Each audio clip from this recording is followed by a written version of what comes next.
Hey, Virgo.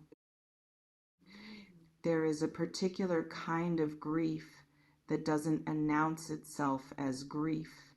It disguises itself as distance, as busyness, as the quiet reorganization of daily life around an absence that was never supposed to become permanent. And some of you are carrying exactly that kind of grief right now, not the clean, acknowledged kind that gets to be openly mourned, but the complicated kind. The kind that lives in the space between what was and what is, between the connection that existed and the silence that replaced it, between the version of things you thought you were building together and the version you are now navigating alone. That grief, tender and real and not yet finished, is what this reflection is sitting with today. If this found you today, I think some part of you is still standing in the doorway of something that ended without your full consent, still holding something that hasn't yet found its right resting place. A theme appearing strongly in this reflection is the energy of a love that did not end because it stopped being real. There is a meaningful distinction felt deeply, even if rarely spoken, between a connection that ended because it was finished and a connection that ended because circumstances or fear or distance or the accumulated weight of unspoken things created a gap that neither person knew how to close in time. The first kind of ending tends to carry a quality of completion, however painful. The second kind carries something different, a quality of incompleteness, of something that was still alive when the silence arrived, of a love that did not exhaust itself but was simply somehow, without either person quite intending it, allowed to become unreachable. An energy that may be present for many of you is the specific weight of the words that were never spoken in time, the reaching out that was considered but not completed, the conversation that was needed and never quite happened, the moment when the distance was still closable and neither person moved toward it with enough conviction to close it. And there is a particular kind of pain that belongs to that specific territory, the pain not of what was done, but of what was left undone, of what was possible and wasn't chosen, of the version of events that might have existed if one or both people had been willing or able or ready to fight for something that was worth fighting for while the fighting was still available. A pattern that sometimes emerges in the aftermath of this kind of separation is the private accounting of moments, the retrospective identification of all the points in the arc of the connection where a different choice might have produced a different outcome, the conversation that was deflected, the vulnerability that was withheld,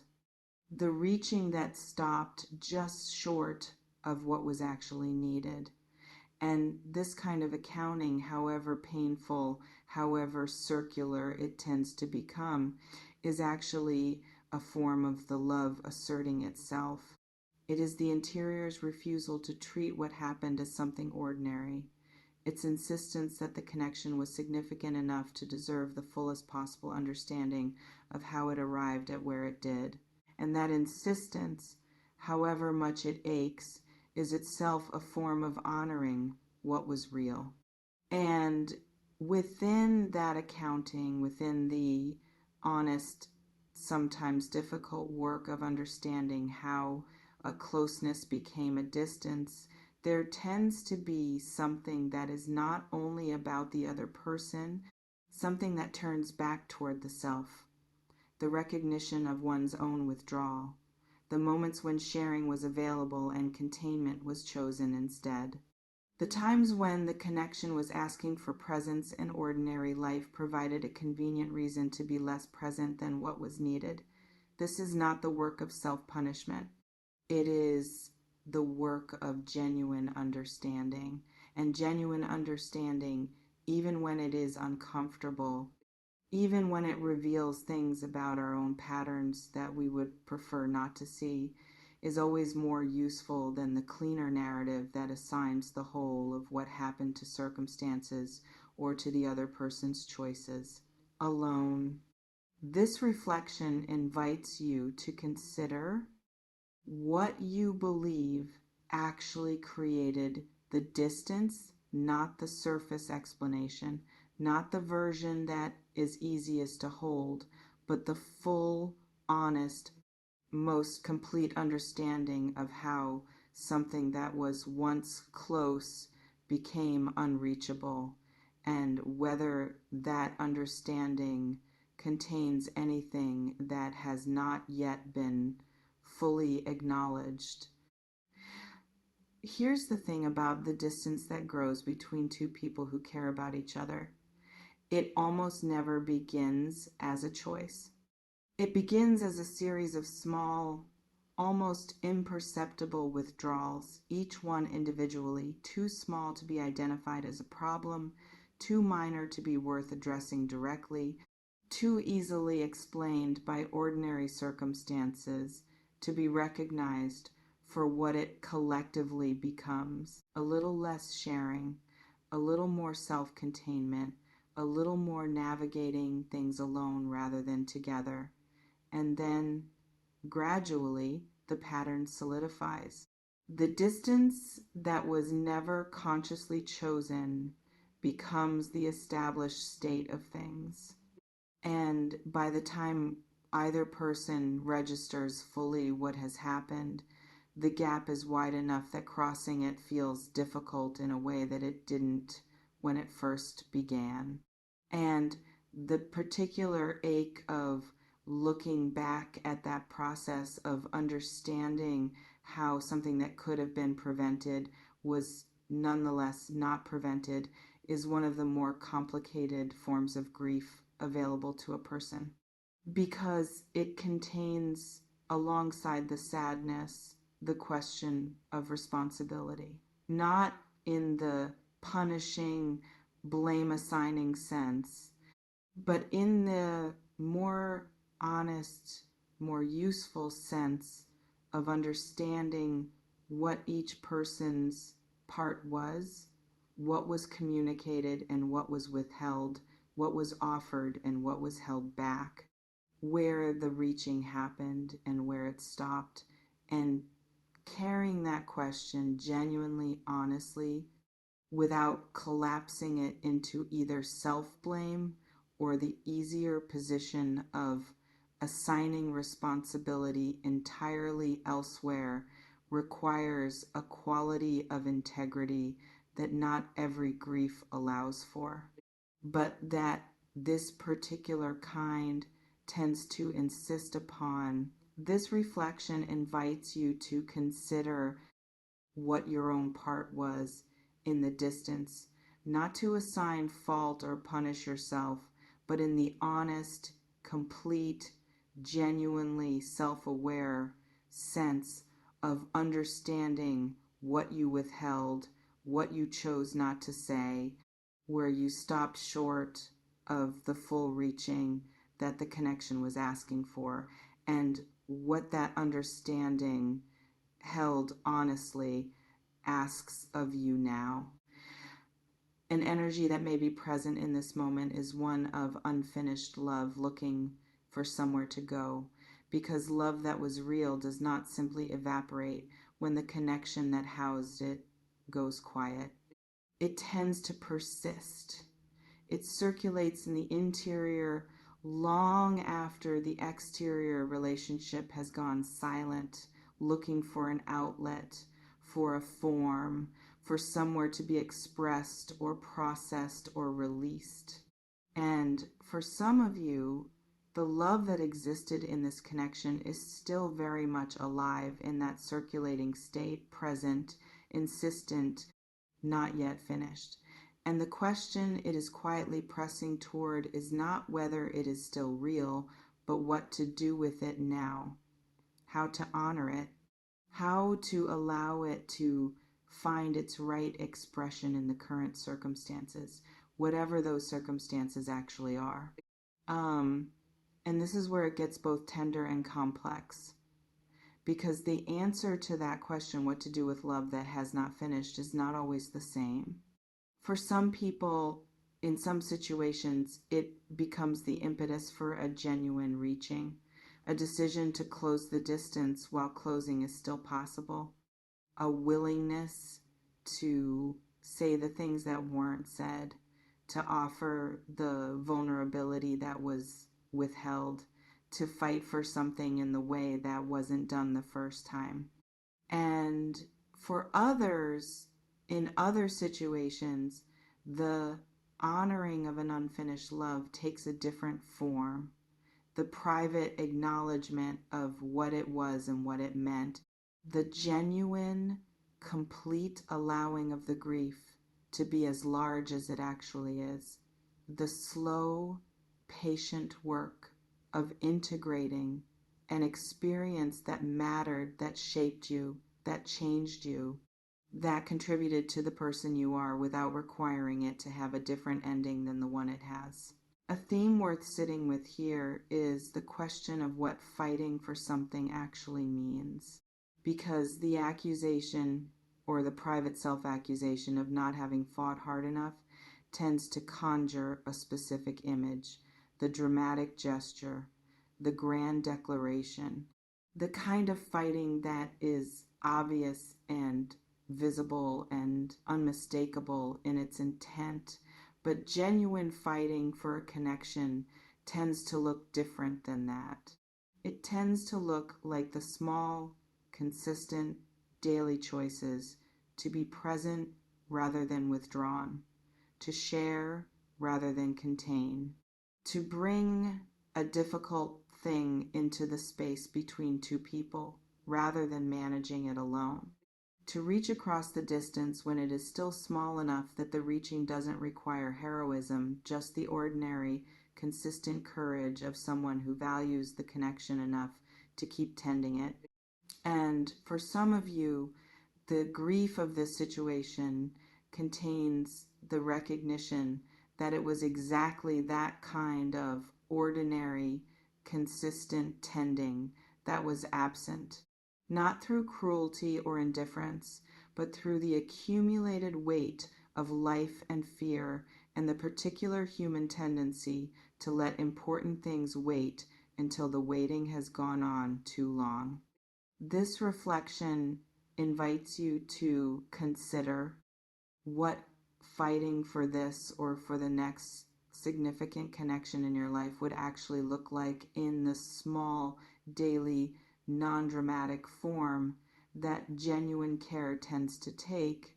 and whether there is anything in the understanding of what was missed here that is teaching you something important about how you want to show up differently going forward. And this is where it gets both painful and, in its own way, generative. Because the connections that break our hearts, specifically the ones that end not through lack of love, but through lack of the actions that love requires, tend to be among the most powerful teachers available in a human life. Not because suffering is inherently instructive, but because this particular kind of grief, when it is allowed to be fully felt rather than managed or compressed, tends to clarify something. It tends to illuminate with unusual precision exactly what was valued, what was irreplaceable, what in its absence is revealed to have been more significant than the ordinary busyness of the relationship allowed it to appear. And that illumination, however painful the conditions of its production, is real. It is honest. And it contains something genuinely valuable about what you know now that you did not know before, about what you will carry differently, about what you will reach for more consistently, about the kind of presence and tending and courageous showing up that the most important connections in your life deserve, and that you are, through the specific education of this particular heartbreak, becoming more capable of offering. An energy appearing here is the sense of that education in progress, of a person being changed genuinely, permanently, in ways that will matter by the full experience of what it means to lose something real, to distance that didn't have to become as wide as it became. And while that change is happening through grief, what it produces on the other side is not only sadness, it produces a more honest person, a more present one who knows, from the inside of a loss that could have been prevented, exactly what prevention actually requires. Not grand gestures, not perfection. Just the ordinary, consistent, genuinely courageous choice to keep showing up, to keep the distance small while it is still small, to say the things that matter before the saying of them becomes impossible. And the specific hard-won knowledge of what love requires in its daily, undramatic, consistently present form is one of the most valuable things a person can carry forward from a heartbreak of this particular kind. Not as a wound, not as evidence of inadequacy,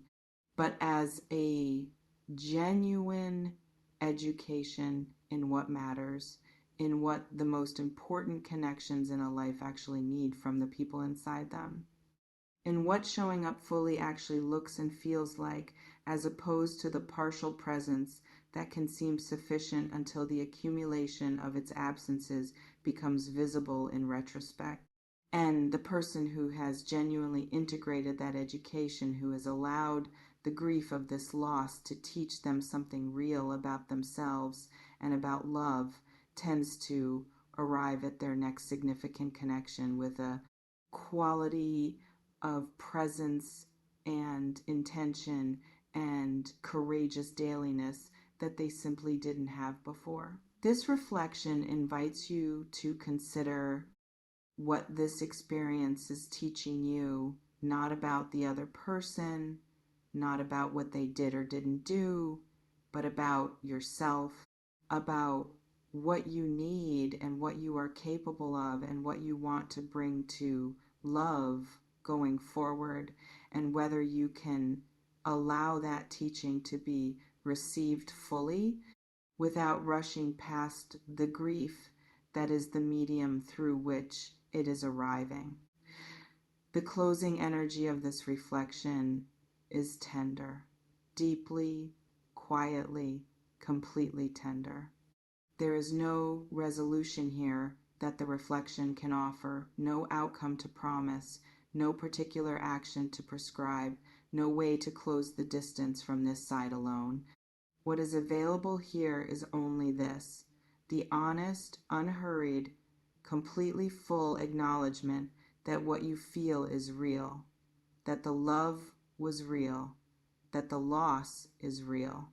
that the grief of something that ended without your full consent and without having been fully expressed is one of the most genuinely human experiences available,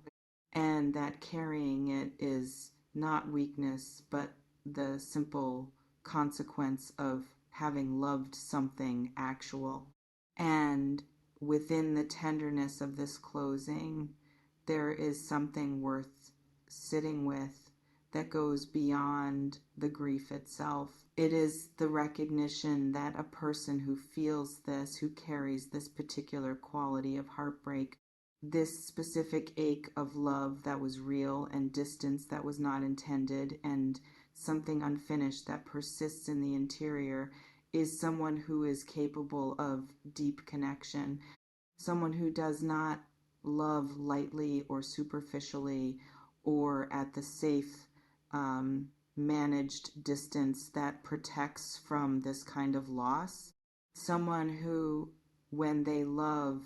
loves with the kind of fullness that makes the absence of the beloved genuinely, consequentially felt. And that capacity, however painful it is making itself in this moment, is not a liability. It is one of the most extraordinary things about you, The fact that you can be this moved, that something real can matter to you this much, that love for you is not an abstraction, but a lived experience with genuine weight and genuine stakes. That is not something to be ashamed of or guarded against. It is something to be honored. This reflection invites you to consider what it means about who you are, that you are capable of this quality of feeling, that love for you lands with this much reality and this much weight, and whether you can hold that capacity not as a vulnerability to be protected against, but as one of the truest and most valuable things about yourself. Wherever this connection stands now, whether the distance is permanent or whether it still holds some possibility of being closed, the love that produced this grief deserves to be honored as what it was. Not minimized, not managed into something more comfortable to carry, not explained away by the parts of the story that make the loss feel more acceptable, but held fully and honestly as the evidence of something real that mattered. And you, with everything you have felt and everything you are still carrying and everything this experience is in the process of teaching, you are not damaged by this. You are being shaped by it into someone who knows more about love than they did before, more about what it requires,